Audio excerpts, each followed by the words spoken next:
Serge Pélissière a créé et organisé de nombreux événements dans le numérique. Fin mai, il lance les entretiens de Vixouz qui traiteront du tourisme du futur. Nous lui avons donné rendez-vous au Terrasse Hôtel pour en savoir plus. Bonjour Serge Pélissière. Alors, le monde change vite, notamment depuis que le digital s'est immiscé dans notre quotidien. Les élus, les décideurs ont des difficultés à se projeter à ne serait-ce que 5 ans. Vous leur demandez de se projeter à 15 ans, 30 ans. Dans l'industrie du numérique, on essaie de se projeter très très loin pour bouleverser les usages à 30 ans. Et pourtant, on a des problématiques bilan et de ce qu'on appelle le time to market à 3 mois, à 6 mois. Voilà. On n'a pas cette problématique dans le tourisme.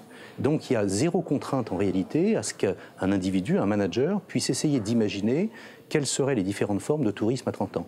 Mais il y a là peut-être une dimension politique qui les empêche de se projeter, une dimension capitalistique, peut-être même une forme d'industrialisation extrêmement rétrograde et ancienne, qui les empêche d'essayer de se projeter un peu plus loin et d'imaginer ce que pourrait être le futur de nos tourismes. Parce qu'il s'agit bien du futur de nos tourismes et pas du tourisme. Quelle forme prendront les échanges lors des entretiens de Vixouz? Je crois qu'aujourd'hui, quand on essaye de développer, comme on le veut, c'est ambitieux, une forme de plateforme internationale, même si c'est franco-français la première année, c'est volontaire. Mais le positionnement, c'est de devenir une plateforme mondiale de réflexion, donc un think tank sur le tourisme du futur. On se devait d'innover dans le fond et dans la forme. Donc effectivement, je ne vais pas là révéler des secrets, mais il va y avoir, dès l'entrée, les premiers mots qui vont être posés par une personne totalement inattendue. Voilà, personne n'est au courant, sauf moi. Même notre partenaire avec qui nous coproduisons à Tout France n'est pas au courant. Voilà.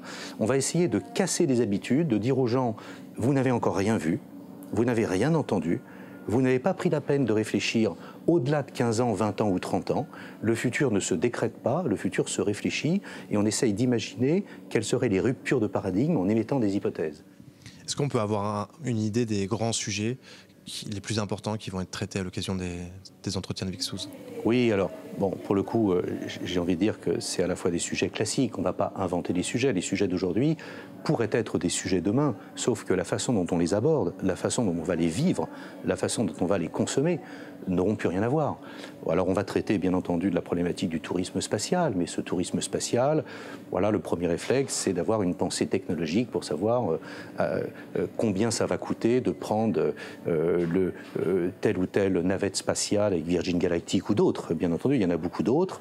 Aucune personnalité aujourd'hui émet par exemple l'hypothèse de je tombe malade dans l'espace lors d'un voyage donc touristique, comment je suis rapatrié. Donc là, mentalement, on a des cases à construire.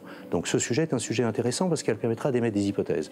L'hébergement. Aujourd'hui, on a bâti, depuis 30 ans, il y a des groupes extraordinaires qui bâtissent des monticules et des tonnes de mètres cubes de béton.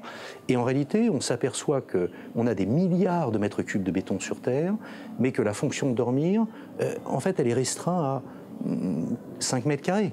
Donc, enfin, c'est totalement incroyable.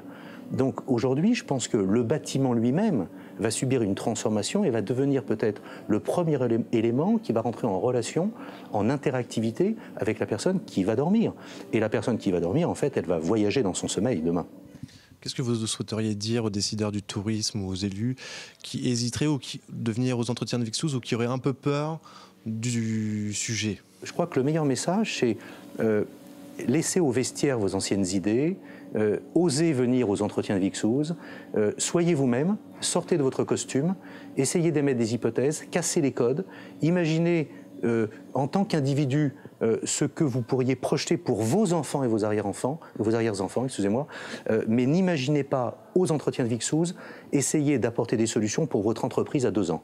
C'est pas ce qu'on leur demande. On leur demande de se projeter à 30 ans pour essayer de créer ce que les générations à venir vont vivre en matière de tourisme. Et c'est maintenant qu'il faut poser les hypothèses et les concepts. Merci beaucoup. Merci.